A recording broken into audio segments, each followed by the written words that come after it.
말씀은 미가서 7장 1절에서부터 6절까지 말씀입니다. 먼저 성경 봉독하겠습니다. 재앙이로다 나여 나는 여름 과일을 딴 후와 포도를 거둔 후 같아서 먹을 포도송이가 없으며 내 마음에 사모하는 처음 익은 무화과가 없도다. 경건한 자가 세상에서 끊어졌고 정직한 자가 사람들 가운데 없도다. 무리가 다 피를 흘리려고 매복하며 각기 그물로 형제를 잡으려 하고 두 손으로 악을 부지런히 행하는도다. 그 지도자와 재판관은 뇌물을 구하며 권세자는 자기 마음의 욕심을 말하며 그들이 서로 결합하니 그들이 가장 선한 자라도 가시 같고 가장 정직한 자라도 찔레 울타리보다 더하도다. 그들의 파수꾼들의 날 곧 그들의 가운데에 형벌의 날이 임하였으니 이제는 그들이 요란하리로다. 너희는 이웃을 믿지 말며 친구를 의지하지 말며 내 품에 누운 여인에게라도 내 입의 문을 지킬지어다. 아들이 아버지를 멸시하며 딸이 어머니를 대적하며 며느리가 시어머니를 대적하리니 사람의 원수가 곧 자기의 집안 사람이리로다. 아멘. 오늘 미가서 18번째 시간입니다. 말씀의 제목은 불씨만 있어도 소망이 있다. 불씨만 있어도 소망이 있다라는 제목으로 말씀을 전하도록 하겠습니다. 미가서 7장은 미가서의 마지막 장입니다. 미가 선지자는 유대의 상황을 보고서 지금 소망이 없다라고 외치고 있습니다. 그러니까 소망을 가지려고 하면은 소망을 가질 수 있는 무슨 근거가 있어야 되는데 유다 백성들을 봤을 때 그 소망의 근거를 찾을 수가 없었습니다. 그래서 미가서 7장은 미가 선지자의 탄식으로부터 시작합니다. 오늘 1절의 말씀을 보시면 재앙이로다 나여 나는 여름 과일을 딴 후와 포도를 거둔 후 같아서 먹을 포도송이가 없으며 내 마음에 사모하는 처음 익은 무화과가 없도다. 이렇게 나와 있어요. 그러니까 초여름에 열매를 다 땄으니까 가을 때가 돼서 거둘 것이 없더라는 얘기입니다. 그러니까 더 찾을 것이 없는 과수원을 예를 들고 있어요. 또 2절의 말씀을 보시면 경건한 자가 세상에서 끊어졌고 정직한 자가 사람들 가운데 없도다. 무리가 다 피를 흘리려고 매복하며 각기 그물로 형제를 잡으려 하고 경건한 자가 끊어졌다. 하나님을 두려워할 줄 아는 사람이 없다는 얘기고요. 또 정직한 사람이 없다. 여러분, 이 정직에 있어서 중요한 것은 용기가 필요합니다. 용기. 때로는 자기의 잘못을 인정할 줄 알아야 돼요. 저는 지금 이 시대를 보면요. 이 시대가 자기의 잘못을 인정하고 고백을 했을 때 그것을 듣고 사람들이 용서해 주기보다는 공격할 때가 굉장히 많이 있음을 보게 됩니다. 이거 악한 시대의 특징입니다. 그러니까 죄를 자복하고 또 회개하는 사람들, 그 사람이 공격의 대상이 됩니다. 저희 아이를 봤을 때도 이렇게 잘못하고 나온다 그랬을 때 그것을 감추려고 하지 않고 용서를 구할 때 부모로서 용서해 줄 마음이 있습니다. 그리고 용서를 해줍니다. 그럼 다시 돌이키면 되거든요. 그러니까 우리는 항상 죄인이에요. 하나님 앞에 항상 우리가 범죄할 수 있습니다. 다윗도 밧세바와 범죄한 후에 그가 자기의 죄를 고백하잖아요. 시편 51편 10절의 말씀을 보면은 하나님이여 내 속에 정한 마음을 창조하시고 내 안에 정직한 영을 새롭게 하소서. 그러니까 용기를 가지고 자기의 죄에 대해서 고백했을 때 이것이 정직이라는 거예요. 또 오늘 본문으로 돌아와서 3절의 말씀을 보시면 두 손으로 악을 부지런히 행하는도다. 그 지도자와 재판관은 뇌물을 구하며 권세자는 자기 마음의 욕심을 말하며 그들이 서로 결합하니. 그러니까 사람들이 열심은 있는데 악을 구하는데 열심이 있다는 것입니다. 특별히 지도자, 재판관, 누구를 뜻하죠? 그러니까 한 나라의 기준이 될 사람들인데 이런 사람들이 다 사라져버렸다는 거예요. 그리고 악한 사람들끼리 서로 연합을 하고 작당을 하더라는 것입니다. 제가 알고 있던 어떤 음악을 하는 분이 그런 얘기를 했습니다. 학교를 다닐 때, 대학교를 다닐 때 이 교수님이 뭘 잘못했나 봐요. 그 잘못한 것에 대해서 사과를 요구하고 또 일을 요청을 했습니다. 그랬더니 교수님이 거기에 대해서 사과하는 일들이 벌어졌어요. 근데 문제는 그 학생이 졸업을 하고 난 다음에 취업이 안 돼요, 취업이. 악의 연대예요. 악의 네트워크가 구성되었다는 거예요. 이런 일이 굉장히 많이 있습니다. 또 제가 아는 어떤 분은 어린이집 선생님이었는데 이 정부에서 나오는 보조금 있지 않습니까? 이 아이들 몇 명을 좀 속여가지고 그 보조금을 탔던 것 같아요. 거기에 대해서 이것을 고쳐야 되지 않겠습니까? 라고 얘기했더니 직장에서 부당하게 해고를 당했습니다. 또 나와가지고 다른 직장으로 가려고 해도 거기 있는 사람들이 다 연대가 돼가지고 받아주질 않는 거예요. 취업이 안 돼요. 이게 악의 네트워크예요. 이게 당시의 유다의 상황이었다는 것입니다. 또 오늘 오전의 말씀을 보시면 너희는 이웃을 믿지 말며 친구를 의지하지 말며 내 품에 누운 여인에게라도 내 입의 문을 지킬지어다.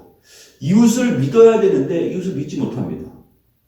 또 친구도 믿지 못하고 내 품에 누운 여인, 누굴 얘기죠? 부인이죠.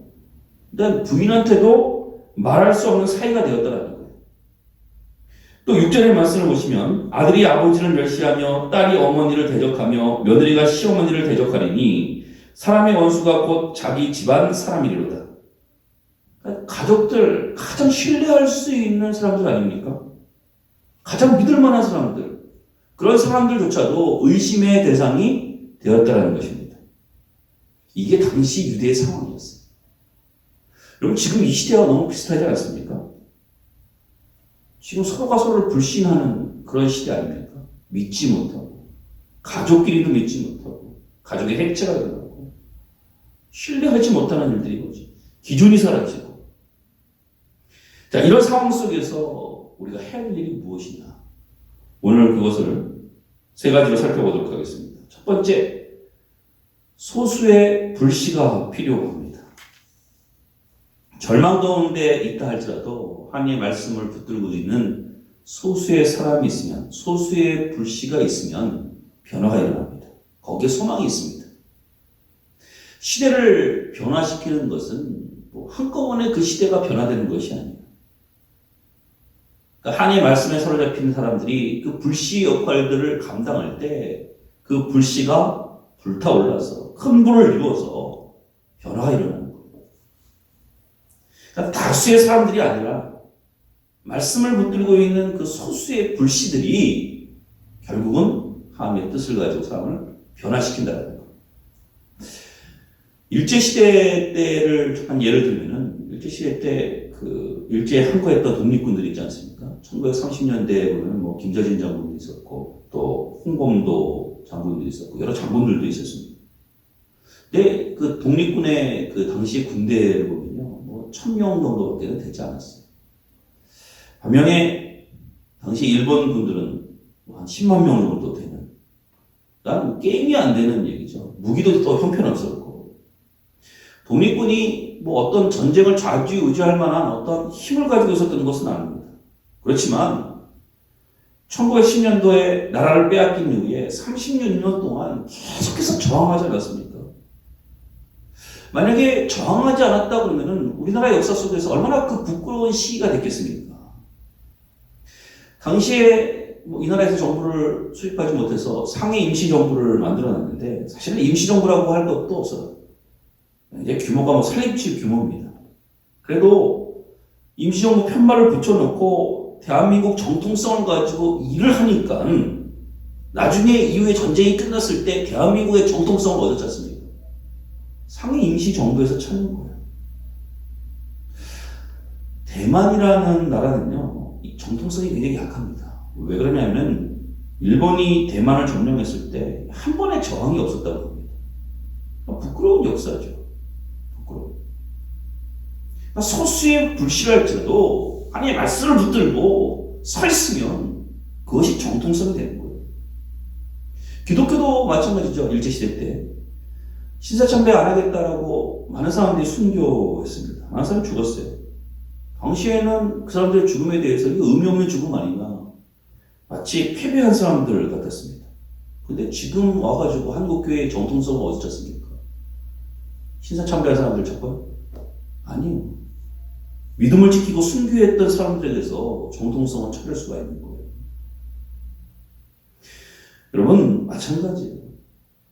우리가 할 수 있으면 이기는 싸움을 해야겠지만, 그래도 숫자가 적더라도 어쩔 때는요, 남아있는 그 불씨를 지키기 위해서 해야 되는 싸움이 있습니다. 평생 살다 보면 이기는 싸움을 하는 것이 아니에요. 어느 순간에 많은 사람들이 저거 의미 없는 일이라 그 이야기할지라도 그 불씨를 지키는 싸움을 벌일 줄 알아야 돼요. 지금 유다는 불씨를 지키는 사람이 없어요. 그러니까 소망이 없는 거예요. 아무리 절망 속에 있을지라도 하나님의 말씀에 붙들림과 되어서 말씀을 지키는 역할을 감당하는 그 불씨가 있었다 그러면은 소망이 있는 거예요. 지금 온 나라가 지금 어려운 상황 아닙니까? 코로나19로 인해서 전염병으로 두려워하고 또 경제적으로도 굉장히 어렵다라고 얘기합니다. 여러분, 이럴 때 아무리 어려울지라도 내가 이 나라를 살릴 수 있는 불씨의 역할을 감당하면 돼요. 기도의 사람이 되면 되고 하나님의 말씀을 붙들고 있는 사람이 되면 됩니다. 그러면 하나님께서 그 사람을 통해서 소망을 주신다는 거예요. 저는 오늘 이 영상을 통해서 말씀을 듣는 모든 분들, 하나님 앞에 이 어려운 상황 속에서 이 불씨의 역할을 감당하는 그런 사람들이 되길 원합니다. 그 불씨를 지키면요, 결국 그 불은 타오르게 되어 있습니다. 이사야 선지자, 예레미야 선지자를 보면요, 그 당시에 선지자 말씀을 전했을 때는 사람들이 귀 기울이지 않았어요. 듣지 않았어요. 깨닫지도 못했어요. 근데 그들이 전하는 말씀이 소용이 없었습니까? 아니요, 그렇지 않아요. 그들이 전했던 그 말씀을 누가 깨달았느냐? 그 다음 세대인 다니엘이 듣고 깨닫습니다. 다니엘서 9장 2절의 말씀을 보면은 곧 그 통치 원년에 나 다니엘이 책을 통해 여호와께서 말씀으로 선지자 예레미야에게 알려주신 그 연수를 깨달았나니 곧 예루살렘의 황폐함이 70년 만에 그치리라 하신 것입니다. 당시 예레미야가 전했을 때는 많은 사람들이 깨닫지 못하고 듣지도 않았지만 그 다음 세대에 다니엘이 듣고 깨닫잖아요. 그리고 다시 붐을 일으키잖아요. 그러므로 여러분, 아무리 어려운 상황일지라도 옆 사람 탓하면 안 돼요. 저 사람 때문에 안 돼. 저 단체 때문에 안 돼. 그것이 아니라 내가 불씨 역할을 감당하는 사람이 됩니다. 하나님 그런 사람을 찾으십니다. 그런 사람을 통해서 일하십니다. 오늘 이 영성 예배를 드리시는 모든 분들, 끝까지 기도하는 자리, 또 끝까지 말씀의 자리, 그 자리를 지킬 수 있는, 그래서 불씨 역할을 감당하는 하나님의 은혜 종들 되시기를 주님으로 축원합니다. 두 번째는, 그럼 불씨를 지키기 위해서 우리가 해야 될 일이 있습니다. 무엇이냐? 하나님과의 관계를 유지해야 돼요. 관계. 어떤 관계냐면 생명의 관계예요. 여러분, 목사가 말씀을 증거할 때 보면 그 내용도 굉장히 중요하지만 사실은 증거할 때 제일 중요한 것은 생명입니다. 생명. 그러니까 하나님의 생명력으로 충만할 때 그 말씀을 선포하면 그 뜨거움이 전달이 되는 거예요. 이게 중요한 것이에요. 사람이 많이 모여있다, 그것이 중요한 것이 아니라 그런 뜨거움을 가지고 한 사람에게도 전달이 된다 그러면은 그것을 통해서 역사하시는 거예요. 여러분, 살아있는 교회와 죽어있는 교회의 차이가 무엇입니까? 생명이 있느냐 없느냐예요.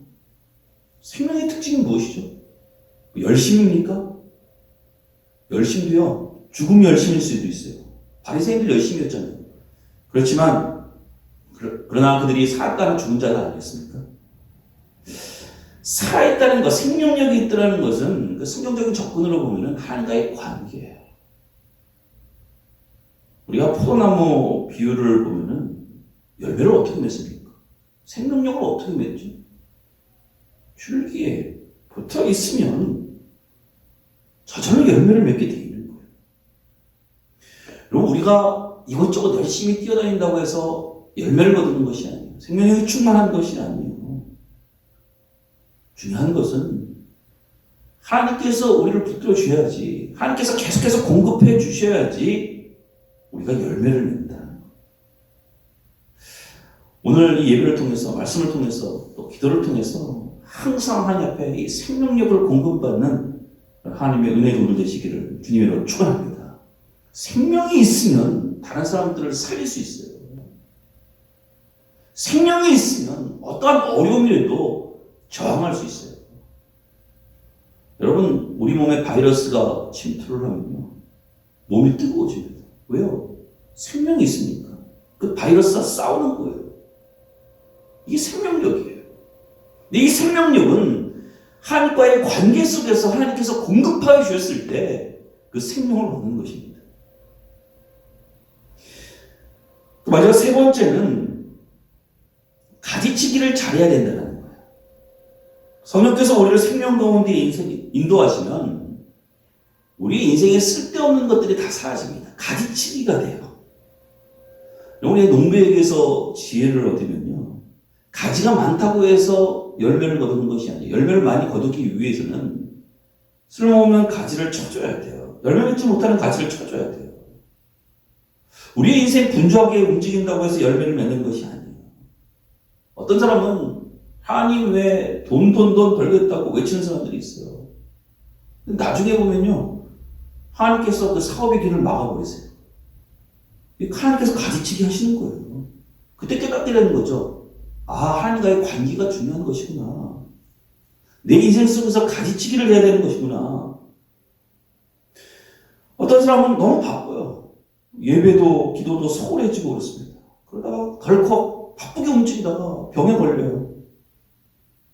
병상에 누워있다가 비로소 깨닫는 거예요. 아, 내가 분주하게 움직였구나. 그러나 그것보다 더 중요한 것은 하나님과의 관계가 중요하구나. 이걸 깨닫게 되는 거예요. 여러분, 중요한 것은요, 내 스스로 가지치기 하지 못하면, 내 스스로 정리하지 못하면요, 하나님께서 사랑하시기 때문에 하나님께서 정리해 주세요. 하나님께서 가지치게 해주세요. 이 가지치기를 잘해야 돼요. 그래서 예수를 믿는 사람들은요, 주기마다 내 인생 속에서 쓸데없는 것이 무엇인가 그 가지치기 할 줄 알아야 돼요. 교회도 여러분 이런 거죠. 어려운 순간이면 어려움이 오면 올수록 느끼는 것이 무엇이죠? 정말 우리가 집중해야 될 것이 무엇인지, 정말로 중요한 것이 무엇인지를 깨닫게 되는 거예요. 코로나19로 인해서 교회 마음대로 올 수가 없으니까 정말 중요한 것이 무엇이었다, 이것을 깨닫지 않습니까? 예배가 중요하고 기도하는 것이 중요하고 하나님께서 주신 사명을 감당하는 것이 중요하다는 것을 다시 한번 깨닫지 않습니까? 그러니까 이 어려움이라는 것은 어떤 면에서 우리 인생 속에서 하나님께서 가지치기 하시는 거예요. 교회도 마찬가지죠. 다시 한번 이 어려움 속에서 우리 반석교회의 사명이 무엇인가 점검해야 돼요. 우리 인생은 모든 것이 다 똑같이 중요하지 않습니다.